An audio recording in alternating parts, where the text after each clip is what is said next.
Channel ini akan membahas tentang manga dan juga anime. Tokyo Revenger chapter 267 sudah keluar. Seperti video saya sebelumnya, saya akan membahas meringkas menjadi sebuah alur cerita. Daripada kita berbasa-basi di opening, kita langsung saja menuju ke pembahasan manganya.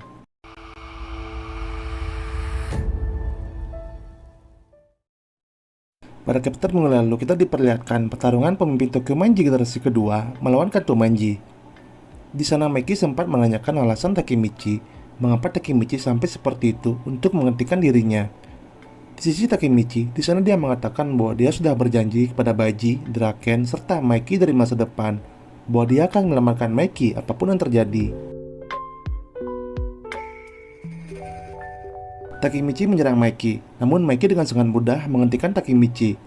Takemichi menyadari bahwa dirinya tidak akan bisa menang melawan Meki. Namun Takemichi tetap berjuang.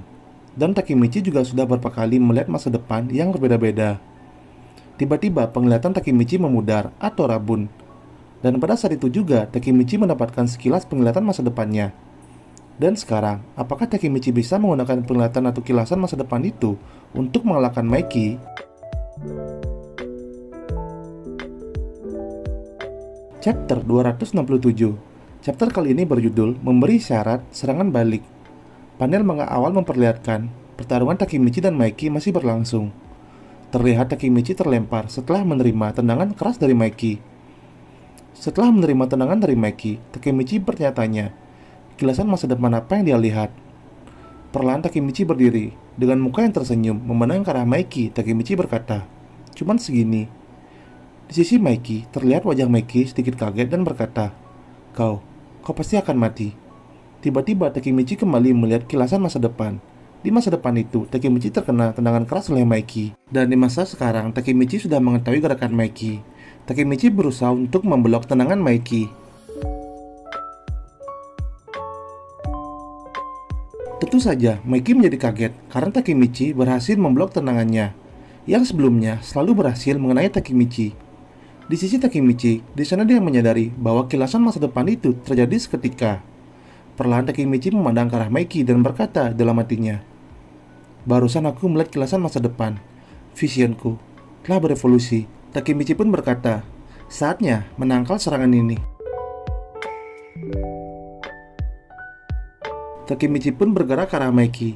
Di sisi Meki pun melakukan ancang-ancang yang akan segera menendang Takemichi. Namun tendangan Meki itu bisa dihindari oleh Takemichi. Meki tidak berhenti. Meki kembali menendang Takemichi. Namun Takemichi kembali menghindari tendangan dari Meki. Meki pun kaget. Seorang Takemichi bisa menghindari tendangannya dan berkata, dia menghindari ini juga. Kita ke sisi lain pertarungan. Mitsuya yang sudah kelelahan bertarung hanya duduk menonton pertarungan Takemichi. Mitsuya kaget. Takemichi bisa menghindari tendangan Meki, yang bahkan Mitsuya pun mustahil untuk menghindarinya. Mitsuya membangunkan Akai agar melihat pertarungan Takemichi melawan Meki. Saat Akai terbangun, di sana Mitsuya berkata, "Hei, dia menghindari tendangan Meki. Apa dia Takemichi? Apakah aku lagi bermimpi?" Di sisi Takemichi dan Meki, di sana Takemichi terus menghindari tendangan dari Meki, bahkan dalam posisi yang sangat sulit. Akai yang menonton hanya bisa kaget dibuatnya. Bahkan Sansu kaget melihat Takemichi menghindari tendangan Meki dan berkata dengan muka yang kaget, "Apa yang sedang aku lihat ini?" Semua orang kaget melihat pertarungan kedua pemimpin. Takemichi dengan mudah menghindari tendangan dari Meki. Takemichi bisa membaca gerakan atau arah serangan dari Meki. Tentu saja, Meki sedikit panik. Yang awalnya berpikir bahwa Takemichi sangat lemah, bisa dia kalahkan dengan sekali tendang. Namun sekarang tendangannya tidak bisa mengenai Takemichi.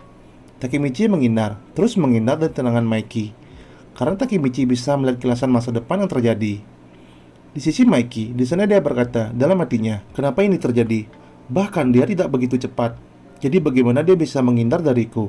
Dia menghindar bahkan sebelum aku bergerak." Meki pun berhenti menyerang Takemichi, dan Meki pun berkata pada Takemichi, "Apa kau tahu pergerakanku? Kau bisa memprediksi masa depan." Takemichi hanya terdiam dan tidak menjawab. Pertarungan pun dimulai kembali. Takemichi yang menghindar dari tendangan Maiki perlahan berkata dalam hatinya, "Sekali lagi, aku menyadari betapa hebatnya Maiki. Meski aku tahu apa yang akan terjadi selanjutnya, untuk menghindarinya, aku masih berusaha semampuku. Memikirkan tendangan-tendangan yang mengenaiku, itu membuatku gemetar. Tapi, aku tidak boleh goyah. Aku harus tandai tendangannya. Dan ketika tendangan berikutnya datang, akan ada celah yang mengarah ke peluang." Benar saja, kita diperlihatkan saat Takemichi mendapat celah. Takemichi langsung melayangkan pukulan keras ke Maiki. Dan pukulan dari Takemichi itu membuat Maiki terpental cukup jauh.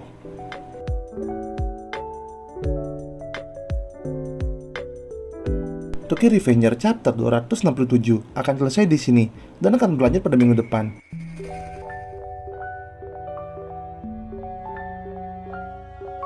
Di chapter kali ini kita melihat kekuatan Takemichi yang bisa menghindari semua tendangan dari Maiki. Semua orang kaget. Takemichi akhirnya bisa melayangkan pukulannya kepada Maiki. Bisa dikatakan Takemichi ini sedikit curang karena dia bisa melihat masa depan. Dan di sisi Maiki belum menggunakan Dark Impulsivity-nya. Bisa kita ketahui kemungkinan chapter selanjutnya Maiki akan mengeluarkan Dark Impulsivity-nya. Dan Takemichi tidak akan bisa menghindari tendangan dari Maiki. Atau bisa dibilang Maiki merubah masa depan yang akan terjadi.